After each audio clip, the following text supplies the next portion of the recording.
자, 그래서 지금 뭐 마이크로소프트, 구글, 얘네들이 AI 관련해서 돈을 벌고 있다는 이 실적들이 나오면서 주가들이 싹 올라갔습니다. 나머지 빅테크 기업들도. 그중에 지금 메타는 좀 빠졌지만, 그래서 지금 미국의 기업 그 실적 발표가 미국 증시를 지금 들어 올려주고 있다는 거.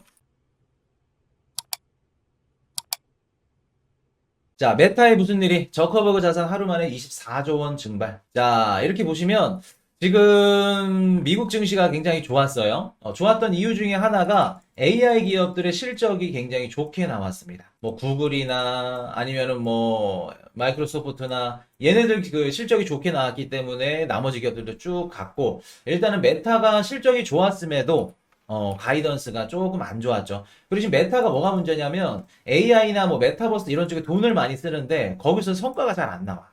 그래서 지금 시장이 원하는 이런 뭐라 그럴까 AI 흐름에 좀 뒤쫓아가고 이제 못 따라가고 있기 때문에 좀 그런 것 같아서 눈이 조금 더 하얘진 것 같기도 하고 속상해서. 그래서 지금 이렇게 쭉 빠졌다는 거. 자, 우리만 왜 이래? AI 열풍 빗겨간 메타. 마이크로소프트, 구글이 불어온 이유. 그래서 일단은 최대 전환을 했죠. 잘했죠. 마이크로소프트랑 구글.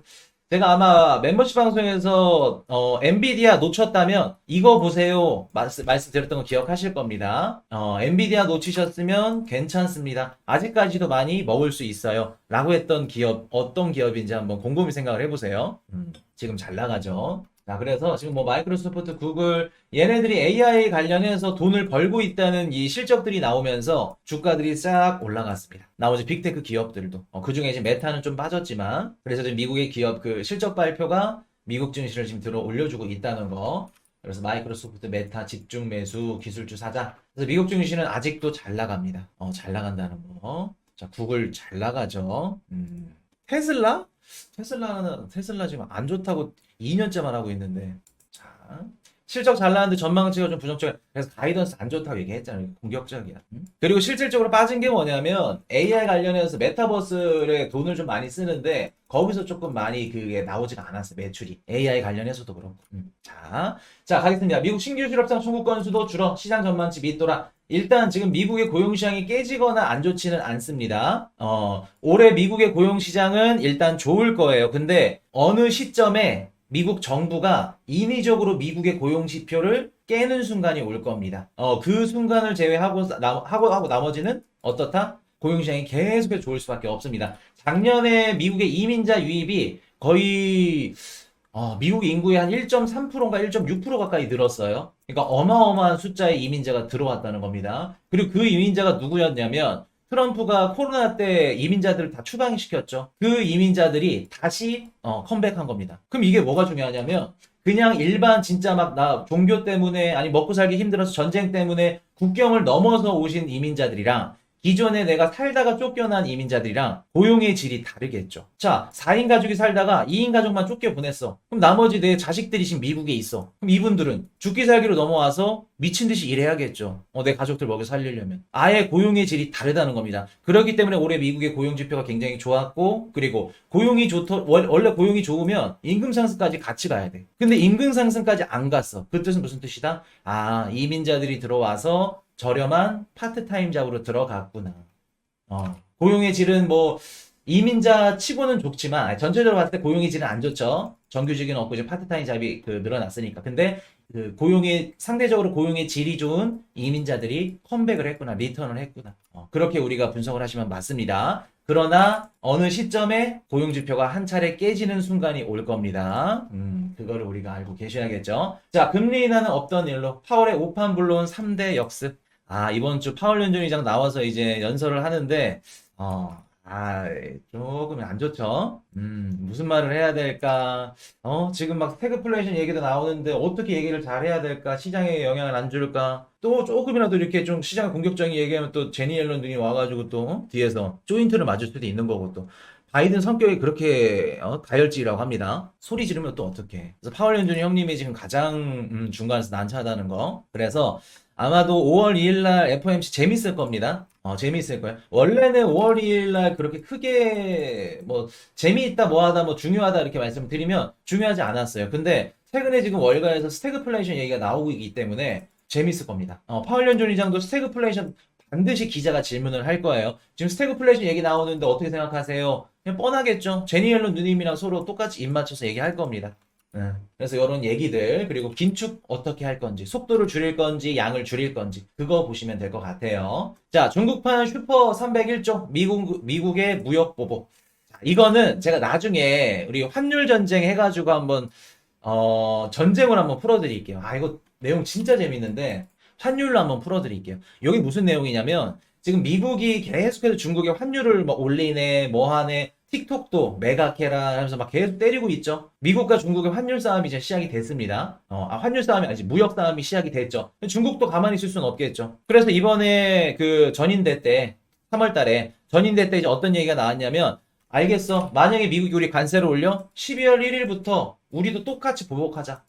테슬라 너네 못 팔 거야. 스타벅스 너네 못 팔 거야. 똑같이 해줄게. 맞대응하겠다는 겁니다. 그럼 여기서 그냥 무역에서 끝나는 게 아니라 무역 이퀄 환율입니다. 그때는 이제 환율 전쟁으로 가는 거예요. 무역에서 가장 중요한 부분이 환율이죠. 그럼 서로 환율을 높였다 낮췄다 하면서 환율 전쟁이 시작될 겁니다. 이거 굉장히 삼국지보다 더 재밌습니다. 나중에 한번 풀어드릴게요. 요거 특집으로. 자, 중국 무역 보복 화살, 애플과 테슬라로 향하는 틱톡 강제 매각법의 강경 대응. 자, 이렇게 보시면은 틱톡도 너네 매각해라. 바이트댄스한테 계속해서 이렇게 계속 찌르고 있죠. 근데 뭐 중국이 또 쉽사리 하나? 호락호락 하나? 같이 이렇게 맞대응을 하고 있는. 그래서 나중에 환율 전쟁이 펼쳐질, 어떻게 보면 좀 서사? 그렇게 보시면 되겠다. 자, 미국 지역은행이 또 리퍼블릭 퍼스트 파산 후 매각. 자, 요거는 기사 보신 분들 계실 겁니다. 새로운 은행이 뭐 파산해가지고 뭐 또 그렇게 터졌다라는 내용은 아니고, 이전에 그 퍼스트 리퍼블릭 터졌던 은행이 결국 파산을 했다는 얘기입니다. 은행을 폐쇄를 했고, 그래서 다른 은행이 이렇게 인수하는, 그래서 실질적으로 얘네들 채권이나 주식을 갖고 있었다? 그러면 이제 걔네들은 날라간 거죠. 말짱 깡이죠. 대신 얘네들한테 넣어놨던 예금들, 이런 것들은 이제 다른, 펜실베니아의 폴턴인가? 하여튼, 거기서 뭐 인수를 했다고 해요. 얘네들이 가져가는 거기 때문에, 이렇게 되면 이제 뭐가 문제냐면은, 일단 이제 금융주들 이제 뭐 주식도 그렇고, 채권도 그렇고, 시장이 조금 안 좋을 겁니다. 예를 들어서 내가 미국의 지역은행들 주식을 다 담았어. 근데 그게 폐쇄가 됐고 없어졌네? 상폐가 당했네? 그럼 똑같은 겁니다. 알트코인 하나 상폐당하면 나머지 알트코인들도 막 흔들리죠. 요것도 똑같겠죠. 근데 이것 때문에 미국 증시가 막 흔들리고 영향을 크게 받는다? 그러지는 않습니다. 그러지는 않습니다. 그래도 좋지는 않다는 거. 당연히 좋은 기사는 아니죠. 그리고 요게 또 조금 뭐가 될 수 있냐면은, 뭐의 기사로 쓰일 수 있냐면, 이것 때문에 이게 무너진다라는 건 아니에요. 이것 때문에 뭐 어떤 기사, 나중에 이제 우리가 뭐 5월이 됐든 6월이 됐든 뭐 하락장이 오면서 뭐가 무너졌다, 뭐가 문제가 됐다. 그런 기사들이 나오면서 어떤 얘기들이 나올 거냐면, 3월 연준이 BTFP를 그만둬서 종료를 해서 미국의 지역은행들이 무너졌다. 유동성이 경색 때문에 그렇게 무너졌다. 그런 기사 나올 겁니다. 보시게 될 거예요. 그래서 이런 부분들이 어떻게 보면 좀 심리적으로 영향을 준다. 중소형 은행, 다시 이제 미국의 중소형 은행들 위기가 수면 위로 올라오는 거 아니냐. 이런 기사들, 이런 분위기들. 그래서 크게 신경 쓸 정도는 아니지만 우리가 그래도 보고는 가야 된다. 이렇게 말씀을 드리고. 자, 이제 우리가 예상했던 대로 그대로 갑니다. 소름 돋게도 갑니다. 블랙록 ETF 유입 제로. 이틀째 제로였는데, 72데이니까 3일째네요. 3일째네요. 피델리티는 첫 유추. 비트코인 ETF 인기 끝. 자, 요거 왜 그렇다 말씀드렸죠, 우리? 악재 거리네요. 자, 요거 우리 오늘 마지막에 2021년도 3년 전 시장이랑 지금 시장 비교해 드릴 겁니다. 소름 돋게도 똑같아요. 그거 꼭 보세요. 재밌습니다. 자, 이거 왜 그렇다고 말씀드렸죠? 기관들이 지금 어떤 시점이다? 우리 한두 달 전만 하더라도 막 블랙록이 막 몇십억 달러 담고 막 현물 ETF 미친 듯이 들어왔죠. 비트코인 가격이 막 미친 듯이 폭등하고. 그때는 뭐였다? 손바꿈이다. 손바꿈이다. 왜? ETF 시장은 1등만 기억 남는다. 1등만 살아남는다. 그렇기 때문에 어쩔 수 없이 지네 돈으로 하더라도 계속해서 손바꿈을 해야 된다. GBTC 담아야 된다. 근데 지금 손바꿈 기간 끝났고 1등 자리 수성했으니까 어때요? 실제로 기관들이 담는, 실제로 기관들이 비트코인을 좋아서 담는 우리가 이런 지표들을 볼 수 있다. 근데 보시면 유입이 제로죠. 피델리티도 천 유출. 그래서 요거는 지금 우리가 확인이 안 된 거니까. 블랙록이 샀다고 해도 과언이 아니다. 일부분. 뭐 예를 들어서 블랙록이 뭐 한 30억 달러가 모였어. 100억 달러 이상 됐나? 뭐 한 30억, 50억 달러 모였어. 그러면 절반 이상은 지네 거지 않을까? 아니면 지네랑 얘기된대.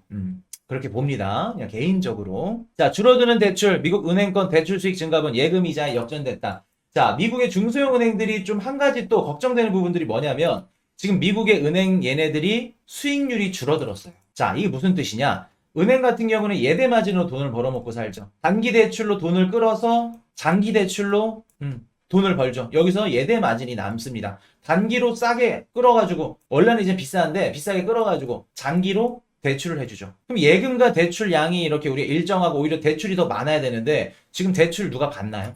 미국에서 지금 대출 받는 사람이 있나요? 없죠. 지금 대출 받을 일이 없죠. 왜? 금리가 높기 때문에. 그럼 대출도 없고 예금만 많아. 그러면 지출만 늘어나겠죠. 그럼 예금 이자 비용이 계속해서 늘어나면서 미국의 은행들이 수익이 줄어들겠죠. 그러면서 또 최근에 리퍼블릭, 퍼스트 리퍼블릭 얘네들 무너져가지고 이런 얘기들까지 악재까지 겹친다 그러면 미국의 중소형 은행들이 또 제2의 리퍼블릭 얘네들 나올 수도 있다는 거. 그래서 이런 부분들이 조심해야 될 부분들입니다. 지금. 자, 홍콩 타이거 브로커스 비트코인 이더리움 현물 ETF 거래 수수료 면제. 자, 이거 기사 보셨나요? 어떤 생각이 드세요? 거래 수수료 면제래. 이거 보고 어떤 생각 드셨어요? 여러분들은? 긍정적인 생각이 드셨나요? 아니면 부정적인 생각이 드셨나요? 거래 수수료가 면제야. 공짜야. 수수료가 면제면 당연히 자금이 몰려야겠죠. 어지간히 달러가 급하구나. 그렇죠. 그렇죠. 저는 긍정적인 것보다 부정적인 게 좀 더 가깝다. 부정적인 거. 우리가 ETF 상품을 이제 수수료 싸움을 하는데 그레이스케일이 수수료를 높게 측정하고 나왔죠. 그러면 많은 사람들이 야, 쟤네 바보 아니야? 블랙록보다 더 낮게 해가지고 더 자금을 더 많이 끌어모을 생각을 해야지. 라고 생각을 하실 텐데 어차피 안 되는 걸 알아. 이미. 그럼 걔네들은 어떻게 해야 돼요? 공격적으로 가는 거예요. 어차피 빠져나갈 거 수수료 높게 땡겨서 수수료 장사하는 겁니다. 그래 놓고 나중에 어느 정도 이제 얘네들 좀 나갔네? 그때 수수료 낮은 상품 해가지고 소형 ETF 만들어서 거기서 이제 그 상품화 시켜서 이제 거래하는 거죠. 얘네들도 똑같은 맥락이에요. 얘네들 시장에 자금이 많이 몰릴 것 같고 반응이 좋을 것 같아. 그럼 거래 수수료 면제할까? 면제할까? 맛집이랑도 똑같아요. 우리 맛집이야. 자주 가는 곳이야. 막 맛있어. 어차피 웨이팅을 해. 그럼 가격을 더 올리지 내리나요? 똑같은 맥락이죠. 그래서 저는 좋게는 보지 않습니다. 그리고 타이거 브로커스 얘네들이 수수료 면제여도 듣보잡이라 안 들어갈 것 같아. 하다못해 뭐 남방자산운용사 이런 애들급 아니면은 힘들 것 같아요. 그래서 저는 긍정적으로 보지 않습니다. 자, 시뻘겋네요. 마음이 아프죠. 자, 블랙록은 000 3일째 유입도 아니었고 유출도 아니었고 제로입니다. 근데 4일째 유출이 나온다 그러면 1% 2% 이상은 빠질 겁니다. 비트는. 그게 시장에 크게 와닿을 거예요. 블랙록도 유출이 시작됐구나. 그러면 기관들이 더 이상 비트코인 현물 ETF를 담지 않는구나. 인기가 사그라들었구나. 끝났구나. 라는 것들이 시장에 반영이 될 겁니다. 그래서 요거 중요하게 보셔야 된다는 거. 그리고 3일 연속 계속해서 유출이 일어나고 있죠. 손바꿈이 아니라 실제로 기관들의 유입, 수요라는 거.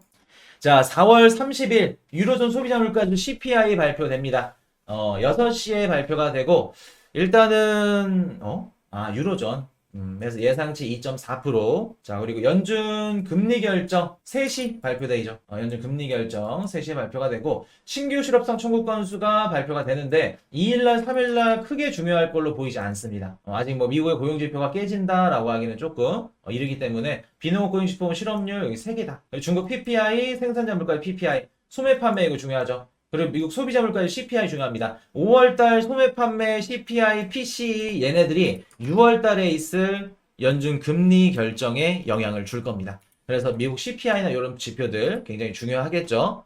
저거 지켜보시면 될 것 같고 자, 일단은 미국 증시 지금 AI 기업들 실적 좋게 나와서 괜찮게 증시가 가고 있다는 거 말씀을 드렸고 이번 주 키포인트가 2가지가 있는데 일단 4월 30일 날, 먼저 통화정책부터 말씀드릴게요. 5월 2일 날 연준 FOMC 통화정책 회의 있습니다. 여기서 금리를 낮추진 않겠지만 긴축속도 조절 어떤 식으로 할 건지 조금 디테일하게 언급을 할 건지 그거를 지켜보셔야 되고 그리고 또 뭐가 중요하냐면 여기서 스태그플레이션에 대한 답변 물론 좋은 답변 하겠지만 코시린 덕분에 미국 주식 투자 수익 봤습니다. 잘하신 거지. 자, 그리고 또 더 중요한 거 뭐다? 30일 날 재무부의 분기 리펀딩 발표가 있습니다. 이게 뭐냐? 우리 항상 분기 끝날 때 재무부가 우리 국채 얼마나 찍을 거예요. 근데 국채를 찍을 건데 단기를 찍을 건지, 장기를 찍을 건지, 그리고 얼마를 찍을 건지, 어떻게 나눠서 찍을 건지, 그거를 발표하는 날이 4월 30일 날이 있습니다. 그래서 이게 왜 중요하냐면 미국의 2분기부터 3분기까지 유동성이 어떻게 왔다 갔다 할 수 있는지 분석을 할 수가 있어요. 그래서 4월 30일 날 제가 이 데이터를 갖고 이번 주 수요일 날 1일 날 7시 우리 회원 방송 있죠? 거기서 제가 분석을 해드릴 겁니다. 싹 다 브리핑을 해드릴 거예요. 그래서 요거 굉장히 중요하고 이번이 더 중요한 이유가 뭐냐면 재무부의 바이백 내용들이 나옵니다. 재무부 바이백의 상세 내역이 나와요. 작년에 제니 옐런 누님이 뭐라 그랬죠? 올해 4월부터 채권을 다시 바이백 해주겠습니다. 요 얘기했었죠. 요 상세 내역이 이번에 발표됩니다. 그래서 요거 내용 굉장히 중요하다는 거, 그리고 재미있기도 하고, 그래서 유동성이 얼마나 왔다 갔다 늘어나는지 줄어드는지 요런 부분들이 나오기 때문에 그리고 또 제일 중요한 시점이기도 하고, 요거 분석 한번 해드릴게요.